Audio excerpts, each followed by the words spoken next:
Hello everyone. तो आज हम पढ़ेंगे एक्टिव वॉइस और पैसिव वॉइस। इसको पढ़ने के लिए सबसे पहले ये जानना ज़रूरी है कि वॉइस क्या है। तो हम पहले वॉइस के बारे में जानेंगे।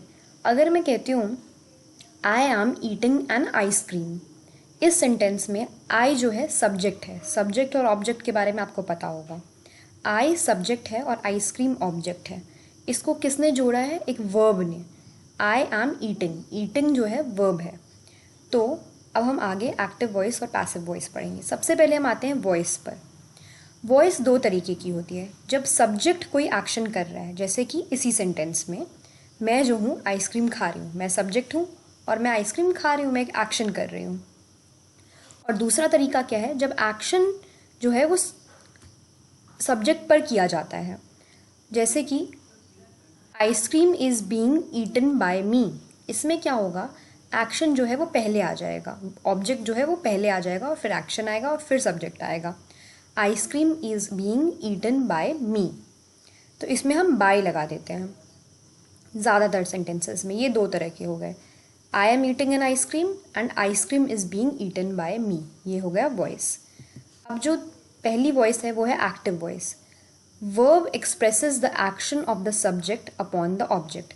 वर्ब जो है सब्जेक्ट पे ऑब्जेक्ट पे सब्जेक्ट का एक्शन दिखाती है। इसका सबसे बेसिक फॉर्मूला क्या होता है?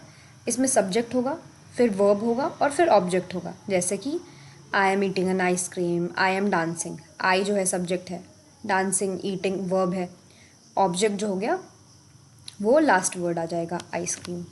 या फिर अगर हम कहते हैं she is going to Goa, तो शी जो है सब्जेक्ट है, गोइंग जो है वर्ब है और ऑब्जेक्ट क्या है? गोवा। वहीं पे पैसिव वॉइस में क्या होता है? वर्ब जो है वो उसको हम बदलते हैं और यहाँ पे आता है कि इसका बेसिक फॉर्मूला क्या है। सबसे पहले ऑब्जेक्ट आ जाएगा, इसमें उल्टा हो जाएगा। तो अगर इसमें सबसे पहले आएगा ऑब्जेक्ट मतलब आइसक्रीम, और फिर अगर कोई हेल्पिंग वर्ब है तो हम हेल्पिंग वर्ब ले आएंगे। फिर वर्ब की थर्ड फॉर्म आएगी। हमेशा हम पास्ट टेंस में जाने की कोशिश करेंगे। I am eating an ice cream का क्या होगा? Ice cream was being eaten by me. या I am eating an ice cream, फिर हो जाएगा ice cream is being eaten by me. तो आइसक्रीम जो है वो ऑब्जेक्ट है, हेल्पिंग वर्ब हमने इसमें यूज़ नहीं किया है। इज़ बींग ईटन जो वर्ब की थर्ड फॉर्म आ जाएंगी, बीइंग ईटन, बाय आएगा और सब्जेक्ट वापस आ जाएगा। तो आई बदल के मी हो जाएगा। सब्जेक्ट जो है वो आई था, अब बदल के हो जाएगा मी। तो ये फॉर्मूला बहुत ज़्यादा ज़रूरी है। ऑब्जेक्ट फिर हेल्पिंग वर्ब, अगर है तो, नहीं है तो कोई बात नहीं। वर्ब की थर्ड फॉर्म, बाय का यूज़ बहुत ज़रूरी है ज़्यादातर सेंटेंसेस में, और लास्ट में सब्जेक्ट। ऐसे ये पलट जाता है।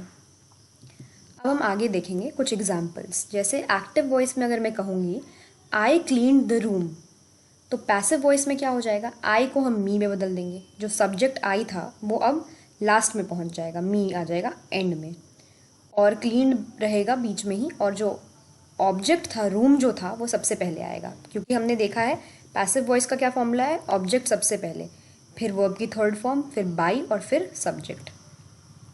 तो the room was cleaned by me. अब पहले क्लीन्ड है मतलब हमें एक्टिव वॉइस में दिखाई दे रहा है कि पास्ट टेंस में सेंटेंस है, इसलिए हम वॉज का इस्तेमाल करेंगे। अगला सेंटेंस है शी वॉज ईटिंग वेजिटेबल्स। तो अब हम क्या बोलेंगे? द वेजिटेबल्स वर, वॉज का हो जाएगा वर, बीइंग ईटन बाय हर। अब इसमें आईएनजी लगा है तो बीइंग लगाना बहुत ज़रूरी हो जाता है, और बाय तो आएगा ही आएगा, और शी का बन जाएगा हर। तो जो सब्जेक्ट शी था वो ऑब्जेक्ट वो लास्ट में आ जाएगा हर बन के, और जो ऑब्जेक्ट वेजिटेबल्स था वो सबसे पहले आ जाएगा पैसिव वॉइस में। The teacher teachers Hindi.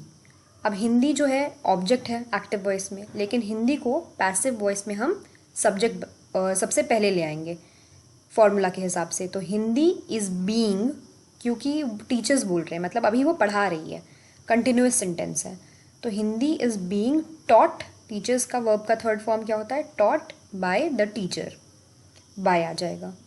इसमें हमने देखा है, यहाँ पे फिर से वापस जाकर देखेंगे कि वर्ब की थर्ड फॉर्म बहुत ज़रूरी है, फिर बाय और फिर सब्जेक्ट। सब्जेक्ट और ऑब्जेक्ट जानना बहुत ज़रूरी है। एक सेंटेंस में पहचान होनी चाहिए कि सब्जेक्ट जो है वो आई शी, कोई नाउन है अगर तो वो सब होगा, और ऑब्जेक्ट जो है वो चीज़ें जो कर रहे हैं, जहाँ जा रहे हैं, जो काम हो रहा है वो सब, जो चीज़ है वो होगी। और वर्ब क्या है? Eating, teaching, talking. Last sentence है you were not taking the game seriously, तुम गेम को सीरियसली नहीं ले रहे थे। अब हम इसको बदल के क्या करेंगे, गेम जो है वो सबसे पहले आ जाएगा ऑब्जेक्ट। गेम वॉज नॉट, अब वर का वॉज हो जाएगा, पता है पास्ट टेंस ही है। Was not being taken seriously by you, taking का टेकन हो जाएगा थर्ड फॉर्म, बाय यू, ये हमने पहले भी पढ़ा है टेकन। अब एक्सेप्शनल केस इसमें क्या आता है, अगर बी या एम है मेन वर्ब की तरह, सबसे इंपॉर्टेंट वर्ब जो है, हेल्पिंग वर्ब नहीं है बी और एम, सबसे इंपॉर्टेंट मेन वर्ब है, तो उसको हम पैसिव वॉइस में उस सेंटेंस को नहीं बदल सकते हैं। तो यहाँ पे क्या है, कोई और वर्ब तो है नहीं, साफ साफ लिखा है आई एम हैप्पी, तो इस सेंटेंस को हम नहीं बदल सकते क्योंकि एक ही वर्ब है, इसमें मेन वर्ब एम है, और दूसरे सेंटेंस में ही शुड बी पोलाइट, इसमें एक ही मेन वर्ब है बी। तो जहाँ पे बी या एम मेन वर्ब होगा उसको हम नहीं बदल सकते, बट अगर ये लोग हेल्पिंग वर्ब होंगे तो हम उसको बदल सकते हैं। अब अगला एक्सेप्शनल क्या है, रूल्स पे आते हैं हम। सबसे पहले हमें बीइंग का यूज़ ध्यान रखना है। जब सेंटेंस जो है कंटिन्यूअस सेंटेंस है, जब काम हो रहा है, जैसे टीचर्स हिंदी हमने बोला था, जब टीचर पढ़ा रही है हिंदी, मतलब काम हो रहा है, कंटिन्यूअस सेंटेंस है, तो उसमें हमको बीइंग का यूज़ कभी भूलना नहीं है। या सबसे कॉमन चीज़ है कंटिन्यूअस सेंटेंस की पहचान क्या है, आईएनजी भी लगा हो सकता है उसमें, तो उसमें हमको बीइंग का इस्तेमाल ज़रूर करना है, बाई तो होगा ही। तो ये सेंटेंस क्या है, she was eating the grapes, वो ग्रेप्स खा रही थी। अब हम जो ऑब्जेक्ट है ग्रेप्स उसको सबसे पहले लाएंगे पैसिव वॉइस में, हमने फॉर्मूला याद है, ग्रेप्स वर, वॉज का वर हो जाएगा। अब हम बीइंग का इस्तेमाल ज़रूर करेंगे क्योंकि ये काम अभी चल रहा है।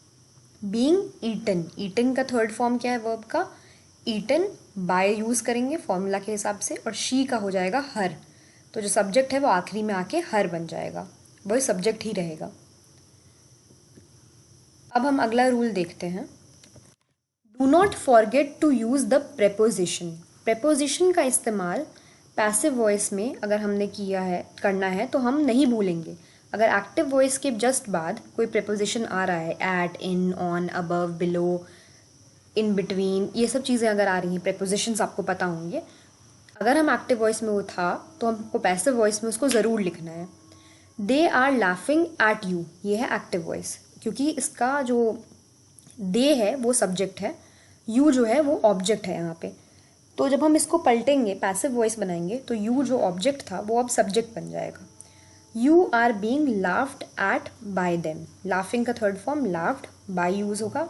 तो जब हमने लाफिंग के जस्ट बाद एट यूज़ किया था, जो प्रेपोजिशन यूज़ किया था, तो अब हमें पैसिव वॉइस में भी उस प्रेपोजिशन को ज़रूर ध्यान रख के यूज़ करना है। अगला जो रूल है, ये हम रूल नहीं है, ये यहाँ पे इम्पॉर्टेंट फॉर्म दे रखी है। अगर हमें ये टेबल ज़रूर याद रखनी है तो हमारा बहुत सारे सेंटेंसेस अपने आप सॉल्व हो जाएंगे। जब भी हम कन्वर्ट करेंगे तो हु का हो जाएगा बाय हुम का हो जाएगा हु, ही का हो जाएगा सेंटेंस कन्वर्ट करने में, जब अगर ही सब्जेक्ट है तो जब हम उसको ऑब्जेक्ट बनाएंगे तो ही हिम में बदल जाएगा, शी हर में बदल जाएगा, दे देम में बदल जाएंगे, हैव जो है वो हैज़ बन जाएगा, और आई जो है वो मी बन जाएगा। जैसे हमने पहला सेंटेंस बोला था I am eating an ice cream, तो जब हमने उसको बदला तो क्या बन गया, the ice cream is being eaten by me, तो आई जो है वो मी बन गया। अब लास्ट चीज़ हम कुछ एग्जाम्पल्स देखेंगे। हु हैज़ सीन हिम, अब हमने सबसे पहले देखा था हु का बन जाता है बाय हुम, तो हम कर देंगे इसको by whom has he been seen. Have you broken the glass, have का क्या हो गया has the glass been broken by you. अब आपने देखा कि यू जो है पहले यहाँ पे सब्जेक्ट था, अब यहाँ पे आके भी ये सब्जेक्ट रहा पर आखिरी में आ गया यू, और आप ध्यान देंगे कि यू नहीं बदलता है दोनों सेंटेंसेस में, दूसरे सेंटेंस में भी और तीसरे सेंटेंस में भी आपने देखा यू की फॉर्म नहीं बदलेगी। थर्ड सेंटेंस है whom have you invited, आपने किसको बुलाया है, तो हम इसको बदल के क्या लिखेंगे, who has been invited by you।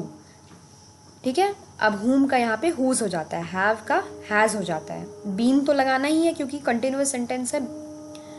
I have to do it, अब यहाँ पे I जो है me बन जाएगा और आखिरी में आ जाएगा। It has to be done by me, do का हो जाएगा done, by तो आएगा ही, और हैव का हो जाएगा हैज़। यहाँ तक आपको ज़रूर समझ में आने की कोशिश मैंने की है। तो अब अगले में हम इससे थोड़ा बढ़ाकर एक्टिव वॉइस और पैसिव वॉइस को समझेंगे।